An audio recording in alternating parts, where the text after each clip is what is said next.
Hi, my name is Daryl Franklin, and I am the course developer for Psychology 101 Online. Thanks for teaching the course.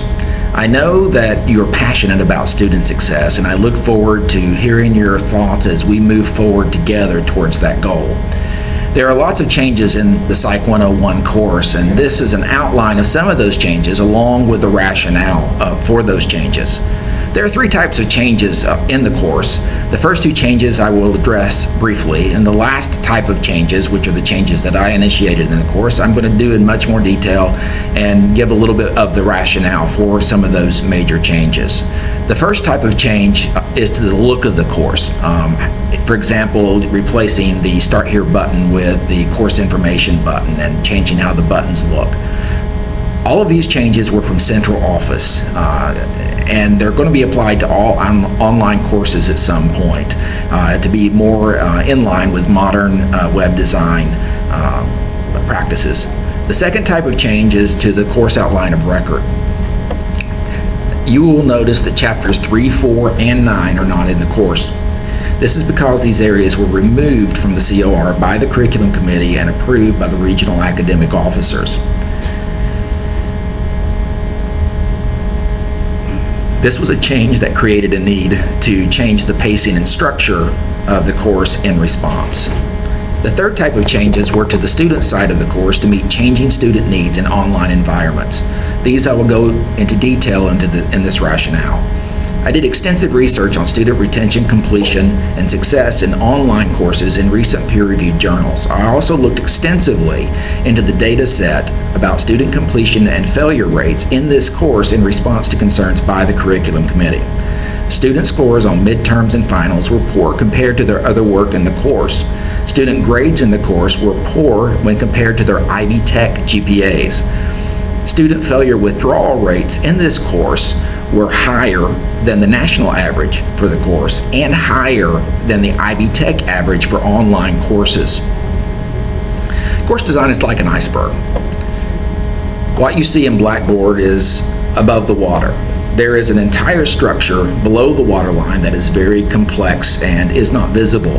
That part of the structure was well done and was left intact, with the only changes being in response to the changes in the COR. The course objectives and competencies remain the same. The underlying structure remains as it was and as it is because the previous course developers did a good job there, and it's a again, the majority of this piece remains largely intact because it was so very well done. Student needs continue to evolve in online environments, however, so changes needed to be made to improve student completion and success in Psych 101. The first change was to slow the course down in the beginning. Chapters 1 and 2 were broken up because the research suggests that students tend to withdraw at higher rates when they fall behind at the beginning of a course. Psych 101 is often a first semester course where students have to learn about college, the Ivy Tech way of doing things, new technology for many of them, and Blackboard is a program before they can even start to work on the psychology content or the writing in the course. This extraneous cognitive load, which is learning all of the non-psychology things that students have to learn, is a key factor in overwhelming students who could otherwise succeed in the course as the research suggests. The course is also slowed down at the beginning of the second half of the course to allow students to catch up and to move forward to completion as they recover from the midterm. The second change was to create a pedagogical structure for students to learn in an online environment. Each session was broken down into steps with mini quizzes attached to each step.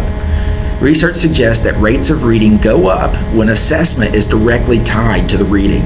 Research also suggests that students get lost in courses because they have no schema to navigate an online college class, By tying together readings, videos for learning, search terms, study aids, and assessments in a step-by-step process, this design attempts to create the first step in a pedagogy for students by aiding them in creating a structure to learn in an online environment.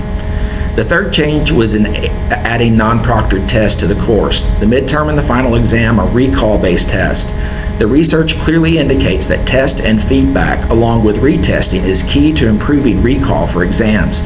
Along with the mini quizzes that may be taken multiple times, this is a first step in the process to create a more robust test and feedback structure for students.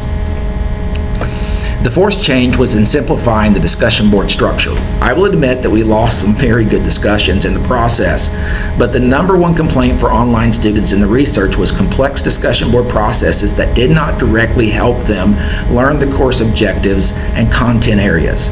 Students were clear in stating that they wanted the discussion boards to help them learn the core information in the course. The research also suggests that learning multiple processes increases extraneous cognitive load, which reduces student performance in learning the essential material. The discussion processes were simplified in order to allow students to learn one process and to repeat that process throughout the course in order to be able to focus their energies and time to improve their writing and conceptual thinking. Sorry, lost my place. While also learning to improve their writing and conceptual thinking, while also learning about the material that they need for the midterm and the final exams. In this process, repetition is key. With so many changes, there comes the chance to improve student outcomes, but there is also more opportunity for things to be overlooked and for mistakes to be made by me as a developer. I will fix them as quickly as possible and appreciate your feedback and patience as we work together to improve student success in the course. Like all innovations, some of the changes will work while others may not. It is my commitment to you that every part of the course will only be evaluated as it moves students to succeed, which is defined by students learning the material, achieving the objectives, and demonstrating that mastery in both written and objective assessments. Thank you for your hard work and commitment to student success. I know that we will continue to adapt and change as we learn in this rapidly evolving online experience about how to bring students to a successful completion of Psych 101. Thanks. I welcome your questions at dfranklin19@ivytech.edu, and there will be more material forthcoming about the redesign and how to move forward in that. I hope you have a good day.